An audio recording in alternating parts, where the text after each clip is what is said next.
J.J. Redick announces retirement from the NBA after 15 seasons. This comes as a surprise to me. Wasn't he talking to teams this offseason? Seemed like he had a very narrow list of teams. Cough the Nets cough. He said it a bunch that he wanted to be pretty much anywhere in the Northeast to be near his family. He was okay going to the Pelicans before the pandemic, because travel back and forth was easy, but since the pandemic he's wanted to go to a team closer to his family. I'm pretty sure they live in Brooklyn and have for years, which is why he asked for a trade and got mad at David Griffin, because David Griffin told him he would trade him to a Northeastern team or at least somewhere closer than New Orleans, but, instead, Griffin traded him to the Mavericks, which was even further away than New Orleans. Nah, he chased that money to the Pels. Sixers were going to make a much lower offer. He's retiring because no one wants him for the price he wants. He probably retired because of his injury last season. I doubt the price was an issue because contending teams who could only give him the minimum had mutual interest. When Redick came out of Duke as the most hated college player in America, I figured he'd last a maximum of 3 to 4 years in the NBA, which is what happens to a lot of college stars who are outside shooters but are slow, can't create their own shot, and don't do a lot else well. Redick's first couple of seasons definitely were leading him down that path.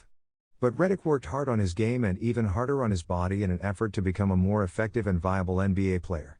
He managed to do that and became a useful, high-level role player for 15 NBA seasons. Like many other college basketball stars who are able to shine because their college team system maximizes their talents, J.J. Redick could have rested on his laurels, collected a few years' worth of NBA paychecks, maybe played in Europe after that, and be remembered by his college team's fans as a star while becoming a footnote to most other basketball fans. But Redick decided he wanted to do more than that in basketball. I respect Redick for working hard to improve himself and having a lengthy and productive NBA career. Hopefully he finds additional success in his post-NBA playing career life. One other thought, has there even been another pro basketball player who transformed from being a widely hated college player to a well-respected and liked NBA player over the course of his career? Very, very few college players in the history of college basketball were as hated as J.J. Redick was. Now, people who are too young to remember him at Duke would find it hard to believe Redick was so hated when he came into the NBA.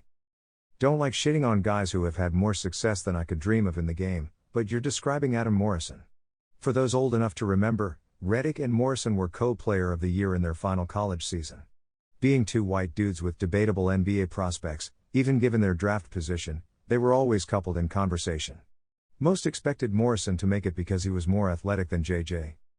I'm also describing Trajan Langdon, Jerry McNamara, and a host of other college shooting guards who were relatively short, not particularly athletic, and really could only do one thing well, shoot. Heck, McNamara couldn't even do that well, which is why I think he never played in the NBA. Those kind of guys don't last for long in the NBA unless they develop other skills and or, as Redick did, get in better shape. Morrison was also a few inches taller than Redick, which some people thought Morrison might be able to utilize to his advantage in carving out an NBA career. Jimmer Fredette. Yep, excellent example of the type of player I described above. He's got a bright future in media. It's pretty insane how much more well-liked he is now than he was when he was drafted. Coming out of Duke, he was one of the biggest villains in the NBA despite being a rookie. Peak J.J. Redick hate was the Frosted Tips version. Then he would have the smug look on his face. And flashing the shocker after a three. I think most people would have enjoyed that with other circumstances though. He was a good-looking white dude that was a hyped-up star player at Duke but not going to dominate in the NBA. It's just naturally ingrained in most of us to hate on a guy like that. Some 6 feet 9 inches big man with a beard and beer belly playing for West Virginia and throwing up the shocker after sinking threes. We would have fucking loved that dude. Pittsnogle. His career high in PPG was 2 years ago, crazy. He was a huge part of that Philly team. It happens fast. His threes off of Embiid high screens were too up. I miss that roster so much. That roster was winning a title. Wow, that's a pity. Really underwhelming season to go out on for a guy who was so reliable and underrated for such a long time. Basically had another prime in his 30s setting personal highs for himself, which is super impressive. 16/2/2 on 46/43/90 for a 450 game stretch, age 29 to 35. Pretty consistent and impressive to be honest. I'm shocked he's not trying to ring chase with the Lakers, Clippers, Warriors, Bucks, or Nets this season. I think at his age, and through his awful lower body injuries, He has to accept that the consequences of training that hard may do more harm than a ring would do good.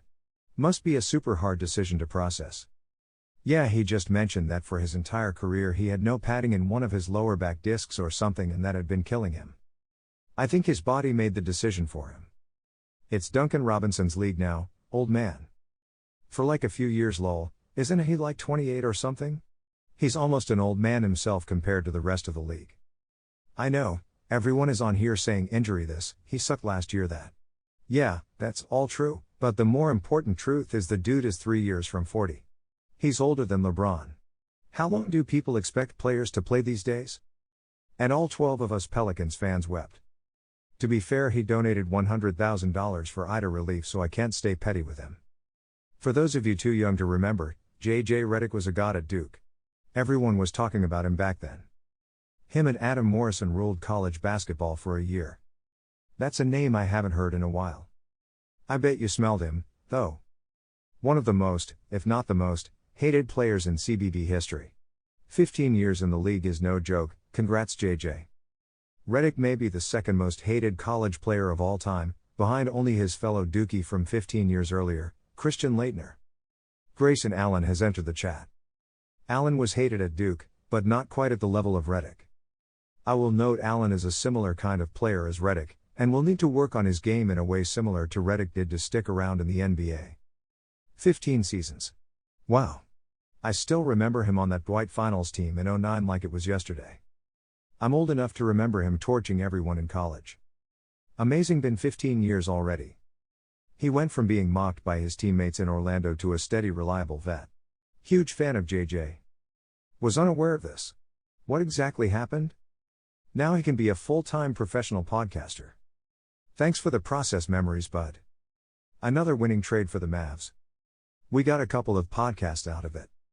My first time hearing about JJ Redick was this guy I played basketball against. I ran into Circuit City at a nearby mall. He just came back from 5-star basketball camp out in PA. He said, he was on a team with this white kid from Virginia that couldn't miss, was JJ Redick, and he got dunked on by this guy who was 5 feet 8 inches from Dallas, Texas, Daniel Horton. It was between my sophomore and junior year. He also basically confirmed there was this guy from Cleveland, that all the games would basically stop for everyone to watch. That was LeBron. Being from Michigan, there had been rumors since 6th, 7th grade there was some other world kid from Cleveland that was just better than everyone, and could already dunk. People who played AAU or were on high-level camp circuits in MS and early HS would just keep talking about this guy who was just better than everyone. Mind you, these guys would go on to be All-State, or some cases All-Americans, and they are telling us mere mortals there are guys even better than them, which was unimaginable. David West spoke about the same camp on a podcast a few years ago, because he was a college camp counselor. Those early days of the internet and the basketball circuit was crazy. Just photo stills and grainy footage. Honestly, a great career. And set up to have an amazing post-playing career. Damn, this makes me feel old. I remember being a junior in college the year him and Adam Morrison were NCAA Co-Players of the Year and each vying for the scoring title. Now JJ is retired and I'm a middle-aged man grinding away at a dead-end job with no hopes or dreams. Goddamn, why you gotta do us like that? Just by virtue of when he was drafted, his career will always be a what if for me. What if JJ Redick was 10 years younger, and was drafted in 2016 instead of 2006? He would have been a top 6 pick, in a pretty jacked draft, and would have been considered a building block for a young team, instead of the high-level role player/journeyman he ended up being. Either way, one of the most infallible shooters this sport has ever seen. Good luck and Godspeed. Redick wouldn't have been picked that high in 2016 because his body was a little soft when he played at Duke. After his first 2 to 3 seasons in the NBA, he really transformed his body, becoming much leaner, fitter and stronger in an effort to stick around. He clearly succeeded in that effort. Know what? I agree. He probably goes around the Chris Dunn, Buddy Hield spot. Video of his announcement. David Griffin really did a number on this man. I would have expected him to bounce around as a bench-warming three-point shooter in desperate moments. Nothing wrong with hanging it up once you know you're no longer going to be a significant part of any team.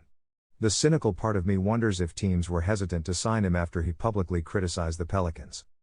50 short of 2,000 career threes frown. There goes my hero, frowning face. Expected. Same thing happened with Korver. If you're waiting for a mid-season opportunity, you're done. If teams didn't want you at the start of the season, they won't want you later if you're not in game shape and old. I think JJ has said he's had multiple offers. I believe he's genuinely just tired of rehabbing. You hear it from a lot of guys, rehabbing constantly gets you into a pretty dark place as an NBA player. Dirk and Nash both said that it's not the playing, it's what it takes to get ready to play and recover afterwards. Nash in his final season was almost comical in that he would play a game, do relatively well, offensively at least, and then take 2 to 3 weeks off to recover. Even MJ said the same thing. At 50 years old he felt like he could still play in the NBA, just for one game. Really good career, can't wait for his workout videos in February, D. The greatest college basketball player I've ever seen. I will always remember JJ Redick. I thought he was going to be out of the league after 2 seasons. Ends up averaging career highs over a decade later and having a 13-year playoff streak. Congrats on a great basketball career to him. JFC, I'm old. I still associate him with Duke. He has a great podcast and should be picked up as an analyst of some kind by one of the national stations. Wouldn't mind him as a part of the TNT Tuesday V team. He has his own business at 342 Productions. Very unlikely that he'll leave that and be a sidekick on TV. He was doing that as an active player and all the responsibilities of being a pro athlete. Him going in for one night a week to give takes and analysts wouldn't be nothing in his schedule and still do his other ventures. Shaq always has stuff going on besides TNT every week. Damn. If this is how it feels when JJ retires, I can't imagine what it's gonna feel like when Bron retires.